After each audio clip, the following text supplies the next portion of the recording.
नमस्कार, स्वागत है आपका। आज जो हमारा टॉपिक है बहुत ही महत्वपूर्ण टॉपिक है। हम बात करेंगे सेंट्रल विस्टा प्रोजेक्ट की। सेंट्रल विस्टा प्रोजेक्ट क्या है? इसको लेके चर्चाएँ ज़्यादा गर्म है, ज़्यादा ही मतलब राजनीति हो रही है इस चीज़ को लेके। तो ये असली मुद्दा क्या है? ये हमारे एग्ज़ाम व्यू से कैसे इम्पोर्टेंट है, वो सारा ज़िक्र, सारी चर्चा हम वीडियो के माध्यम से करने वाले हैं। तो इस बात को समझें, सेंट्रल विस्टा जो प्रोजेक्ट है, ये टाटा लिमिटेड ग्रुप से जुड़ा हुआ है। सेंट्रल जो विस्टा प्रोजेक्ट है, ये इसकी घोषणा हुई थी सितंबर 2019 में और इसकी आधारशिला रखी गई थी दिसंबर 2020 के अंदर। और दिसंबर 2020 से ही ये मामला सुप्रीम कोर्ट में चल रहा है, इस पे राजनीति हो रही है, विपक्ष इस पे आए दिन कुछ ना कुछ चल रहा है। तो ये पूरा का पूरा मैटर क्या है, इस पूरे मैटर को हम वीडियो के माध्यम से हम समझेंगे। तो देखो, सेंट्रल विस्टा जो प्रोजेक्ट है, ये किसे कहते हैं? तो आपने रायसीना पहाड़ी का नाम सुना होगा। रायसीना पहाड़ी जिस पे राष्ट्रपति भवन बना हुआ है। तो राष्ट्रपति भवन से लेके जो इंडिया गेट तक का जो पूरा रास्ता है, जिसको राजपथ कहते हैं, और राजपथ का दोनों तरफ का जो एरिया होता है उसी को सेंट्रल विस्टा बोलते हैं। और इसी सेंट्रल विस्टा का रीडेवलपमेंट हो रहा है। और इस रीडेवलपमेंट जो प्रोजेक्ट है, इसकी जो घोषणा हुई थी वो सितंबर 2019 में हुई थी और इसकी आधारशिला रखी गई थी 10 दिसंबर 2020 के अंदर। और ये सबसे महंगी योजना है। मतलब इसमें सीधा-सीधा ये समझे, जो हमारा पुराना जो संसद भवन है, जो औपनिवेशिक काल का निर्माण है, मतलब अंग्रेजों के समय का निर्माण काल है। मतलब हम बात करें पुराने संसद हॉल की, पुराने संसद हॉल का जो मतलब उसका आधारशिला रखा गया था, वो 12 फरवरी 1921 को रखा गया था। और उसकी आधारशिला जो रखने वाले जो व्यक्ति थे, उनमें एक तो था एडमिन लुटियंस, और इसका जो निरीक्षण करने वाले थे, उनका नाम आपने सुना होगा, हर्बर्ट बेकर। हर्बर्ट बेकर ने इनका निरीक्षण किया था। और ये पुर्तगाली मतलब शैली के अंदर इसको बनाया गया था, जिसमें 144 खंभे हैं और हर खंभे के बीच 8.23 मीटर का स्पेस है। जो आज तक हमारी मतलब देश आज़ाद हो चुका था, देश आज़ाद होने के बाद हमारी जो लोकसभा और राज्यसभा की संसद कार्रवाई होती थी, सारा सिस्टम चल रहा था, सारी चीज़ें चल रही थी। तो उस मतलब विदेशों के द्वारा जो बनाया गया जो मतलब संसद भवन था, उसी को एक मतलब ऐतिहासिक विरासत में बदला जाएगा। और हमारे देश का आत्मनिर्भर योजना के तहत सबसे बड़ा और सबसे महंगा जो प्रोजेक्ट है, सेंट्रल विस्टा प्रोजेक्ट, जिसकी लागत अनुमानित लागत 20,000 करोड़ के लगभग मानी गई है। और इसको लेके विपक्ष राजनीति कर रहा है। विपक्ष ने ये बोला है कि मतलब इससे बहुत ज़्यादा पैसा बढ़ जाएगा, मतलब बहुत ज़्यादा खर्चा आ जाएगा, कोरोना महामारी चल रही है इस टाइम। अभी मतलब जनता को ऑक्सीजन चाहिए, वेंटिलेटर चाहिए, वैक्सीनेशन चाहिए, मतलब महामारी चल रही है एक, और मतलब यहाँ पे संसद भवन बनाया जा रहा है, उस पे बहुत सारा पैसा खर्च किया जा रहा है। और यही बात अपोजिशन मतलब क्रिटिसाइज कर रहा है, मतलब सत्ता की गवर्नमेंट को, और इसी को लेकर सारा मैटर चल रहा है। तो पुराना जो संसद भवन था, वो उसकी शुरुआत हुई थी 12 फरवरी 1921 से, जिसको लुटियंस ने शुरू किया था। लुटियंस ने मतलब इसका डिज़ाइन किया था, नक्शा पूरा का पूरा। और उसी का जो मतलब शुरुआत हुई थी, वो हुई थी 18 जनवरी 1927 से। लॉर्ड एडविन ने उसका शिलान्यास किया था। मतलब करीब 93 साल पुरानी इमारत हो चुकी है। उस इमारत से हमारा देश का सबसे बड़ा संसद भवन चल रहा था, हमारी सरकारें चल रही थी। अब उस भवन का मतलब उस भवन को क्यों यूज़ नहीं लिया जा रहा, उसके बारे में ये सरकार कहती है कि अभी मतलब मौजूदा स्थिति को देखते हुए ये मतलब संतुष्ट नहीं कर पाता कार्यभार को, किराए पे जगह लेनी पड़ती है, सीटें प्लास्टिक की कुर्सियाँ लगानी पड़ती है, संयुक्त अधिवेशन में काफ़ी सारे मतलब इसमें रीजंस दिए गए हैं। और समय की आवश्यकता है कि जब मतलब 2026 का प्रीसिमेन जारी किया जाएगा, सीटें बढ़ेगी लोकसभा और राज्यसभा की, जब जाके ये दिक्कत होगी। तो ये सारी चीज़ें मतलब केंद्र सरकार सुप्रीम कोर्ट में अपने पक्ष में दलीलें पेश की और इस मामले को मतलब वापस इक्वल किया और आधारशिला के बाद इसका निर्माण शुरू करवा दिया। तो मतलब यहाँ पे विस्टा प्रोजेक्ट मतलब सेंट्रल विस्टा जो प्रोजेक्ट है, इसकी मतलब घोषणा सितंबर में हो चुकी थी 2019 में। ये शुरू हो चुका है 10 दिसंबर 2020 के अंदर। और इसका जो लक्ष्य है वो अगस्त 2022 तक है। 2022 तक ये मतलब काम चलाऊ रूप से चालू हो जाएगा, पूरा 2024 तक पूरा होना है। और 2026 में जब परिसीमन आयोग होगा तो लोकसभा और राज्यसभा की सीटें बढ़ेगी। जैसे वर्तमान में लोकसभा जो सीटें हैं वो हमें पता है 552 है, राज्यसभा सीटें हैं वो 245 है। और अब सीटें बढ़ेगी, जैसे मतलब लोकसभा सीटें 2026 में 888 होने का अनुमान है, राज्यसभा सीटें 384 का अनुमान है। तो मतलब दोनों के संयुक्त अधिवेशन को ध्यान में रखते हुए 1224 सीटों का नया ये लोकसभा संसद पार्लियामेंट बनाया जाएगा, नया संसद भवन बनाया जाएगा। इसी का नाम सेंट्रल विस्टा प्रोजेक्ट है। इसी को लेके सारा मुद्दा गरमा रहा है। तो यही हम सारी बात समझ रहे हैं। तो सेंट्रल विस्टा, अब एक बार इसको समझ लेते हैं थोड़ा सा। Central Vista project, central Vista जो प्रोजेक्ट है, इसकी जो घोषणा हुई थी तो आपको पता होना चाहिए, सितंबर 2019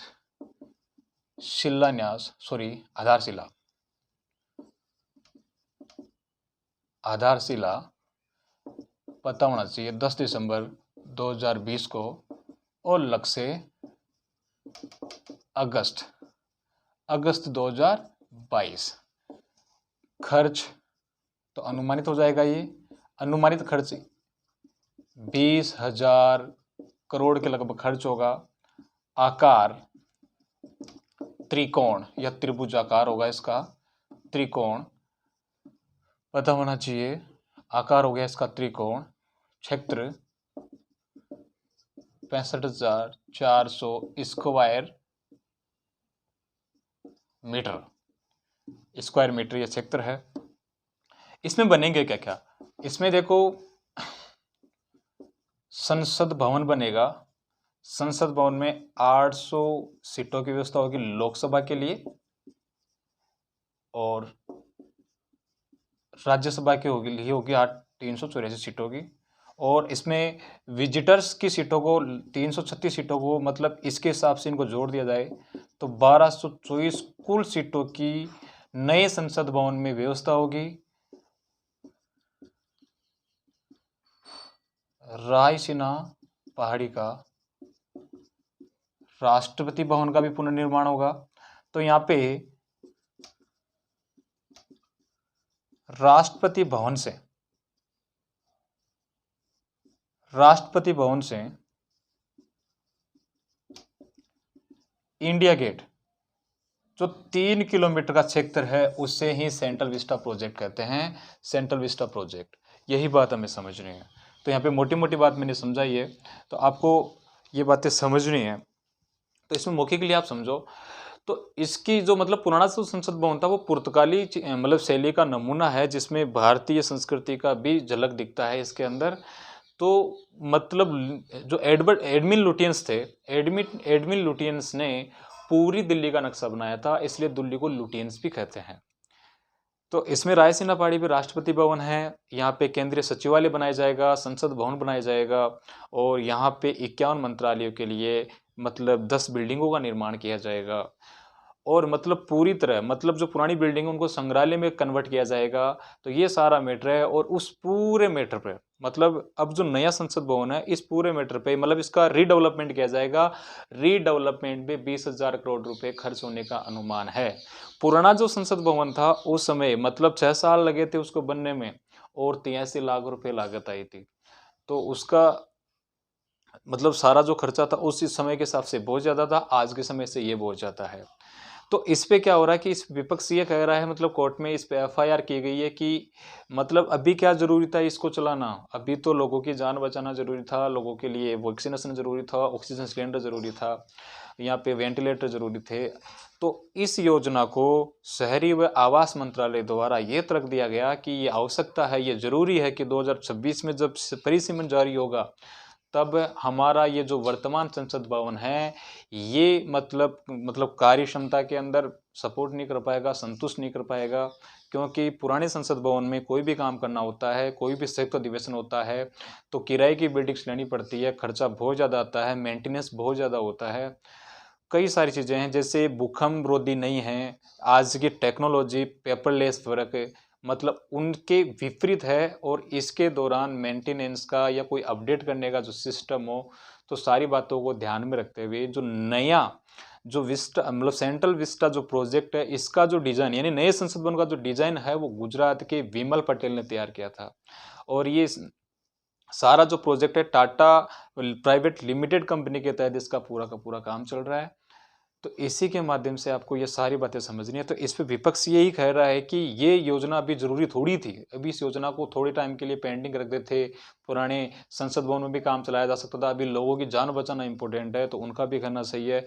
तो इस पे सुप्रीम कोर्ट ने तो उस टाइम मतलब नाराज़गी जाहिर की थी, लेकिन फिर भी अनुमति दे दी। इसका काम अभी भी चल रहा है कोरोना काल में। वहाँ पे जो मजदूर काम कर रहे हैं तो उन मजदूरों के फेवर लेते हुए अपोजिशन ने, सत्ता यानी जो पावर में जो गवर्नमेंट है, उस पर क्रिटिसाइज किया है।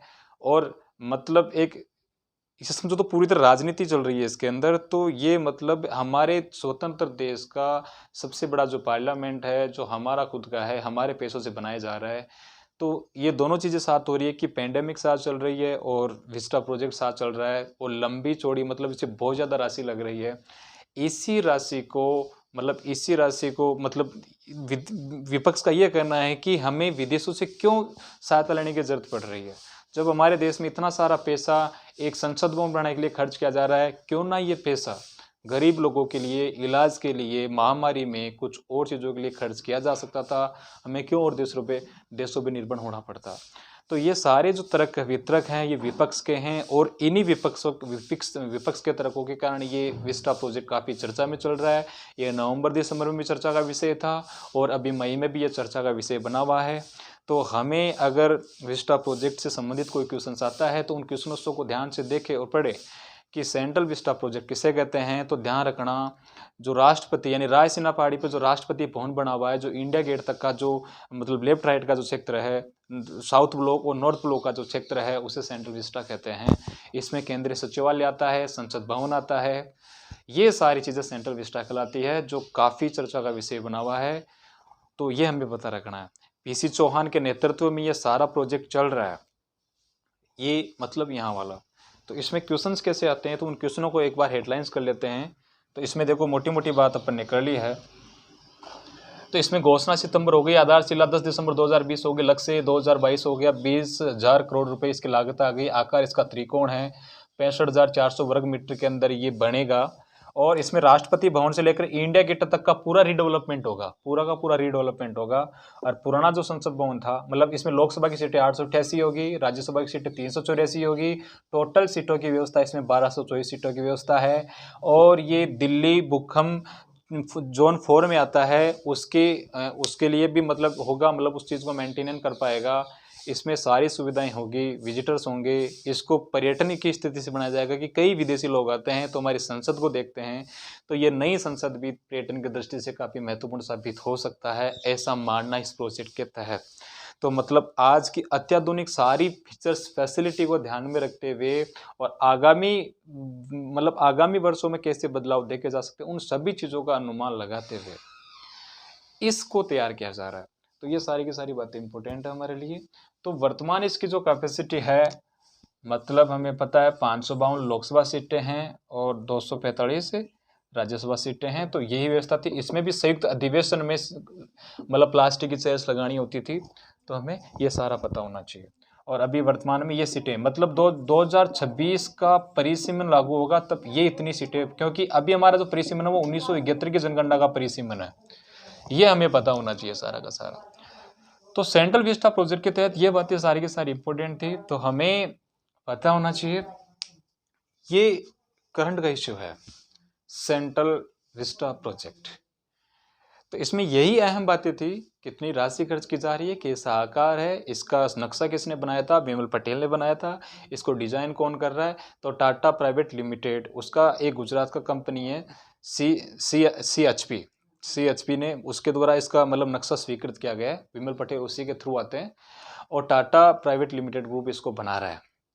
ये पता होना चाहिए। घोषणा बता दी, आधारशिला बता दी, ये सारी की सारी बातें इसमें इंपॉर्टेंट है। कितना खर्चा हो रहा है, ये चर्चा में क्यों है, इसमें कितनी सीटें अनुमानित होगी 2026 तक, जब तक ये पूरा रीडेवलप नहीं हो जाता तब तक ये बातें करंट का टॉपिक हमेशा रहेगा। तो इस बातों को ध्यान रखें। सेंट्रल विस्टा प्रोजेक्ट की बात है तो राष्ट्रपति से इंडिया गेट तक का जो मतलब दोनों साइड का जो क्षेत्र पूरा का पूरा, उसी को सेंट्रल विस्टा कहते हैं। तो ऐसी बातें।